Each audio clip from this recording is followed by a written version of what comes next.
네, 특징주 제1약품 보겠습니다. 어제 말씀드렸던 부분이 그 부분인데 이게 이제 제약바이오주를 보는데 중요하기 때문에 다시 한번 말씀드리면 지금 시장이 코로나19 관련주에서 포스트 코로나 관련주로 넘어가는 중에 2차 코로나 확산에 대한 우려감이 부각되면서 코로나19 관련주가 다시 주목받는 이런 환경이라는 말씀을 드렸어요.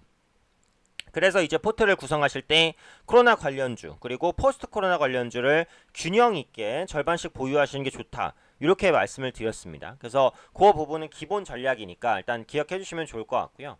일단 제일약품이 연이틀 급등합니다. 나마모스타트가 코로나19를 치료할 수 있다. 뭐 이런 기대감이 부각되고 있는데 어떤 내용인지 한번 살펴보고 관련된 전망 그리고 코로나 관련주 어제 물론 이제 시젠도 올려드리기는 했지만 관련주에 대한 전략들도 간단히 한번 살펴보겠습니다. 일단 그 나파모스타트라는 부분에 대해서 한번 봐야 되는데 이게 이름이 다 어려워요. 그죠? 네. 이런 제약바이오 같은 경우는 이름이 다 어려운데 이 나파모스타트가 뭐냐가 중요하죠. 네, 췌장암 치료제입니다. 췌장암은 제가 여러 번 설명을 드렸어요. 암 중에서도 굉장히 이제 고약한 암이다. 조기 발견도 어렵고 발견해도 완치하기도 어렵고 사망률도 높다. 그래서 췌장암 치료제는 다른 치료제보다는 조금 더 시장에서 주목받는 경향이 있다. 그 부분은 제가 한 세네 번 정도 말씀을 드렸어요. 다시 한번 기억을 해두시면 좋을 것 같고 일단 그 중요한 게 이 췌장암 치료제 나파모스타트가 그 코로나19 치료에 사용될 수 있을 거라는 기대감인데요. 코로나19 치료제 유력 후보 물질로 주목받는 게 지금 렘데시비르잖아요. 그래서 렘데시비르 관련해서 관련된 종목군들이 많이 움직였습니다. 그런데 이 렘데시비르보다 이게 기사가 이렇게 나오면 사실 자극적인데 600배 효과가 있을 것이다. 렘데시비르보다 나파모스타트가 600배 정도 강력한 약물 효과가 있다. 이렇게 이제 보고 있는 거예요.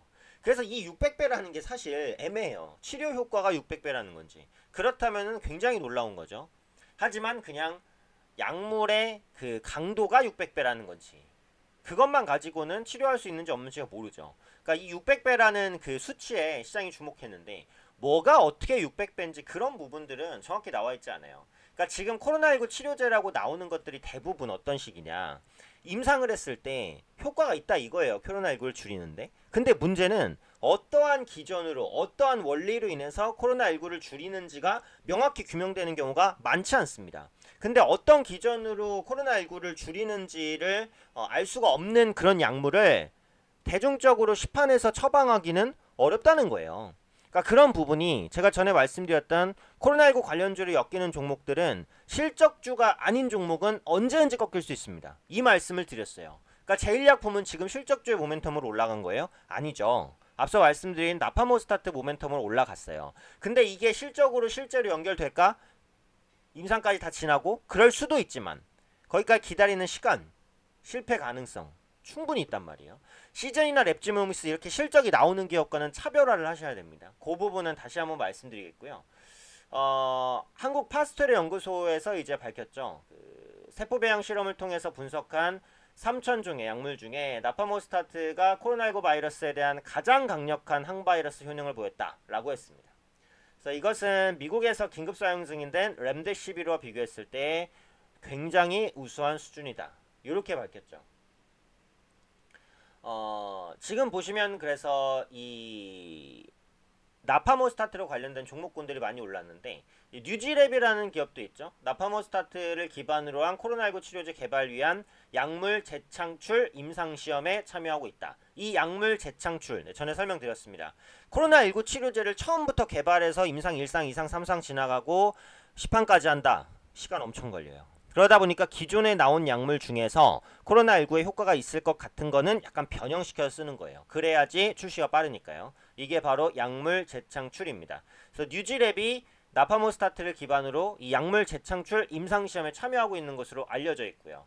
이 제일약품 같은 경우에는 나파모스타트의 주성분의 약제를 개발해서 판매하고 있습니다. 그러니까 실질적으로는 그냥 이 나온 내용만 따르면은 뉴지랩이 더 강력해도 이상하진 않아요. 근데 뉴지랩보다는 제일약품이 더 주목받으면서 급등을 했습니다. 앞서 말씀드린 대로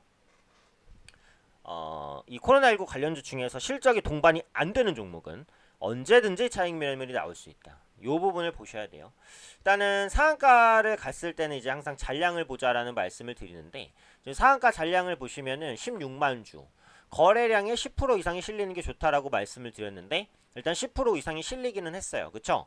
근데 그 10%치를 살짝 넘어선 수준이니까 약한 상한가는 아닌데 그렇다고 엄청나게 강력한 상한가는 또 아니에요. 다음 주 월요일에는 상한가가 풀릴 수도 있으니까 이런 부분들 좀 주의하시면서 대응하셔야 될 것 같습니다.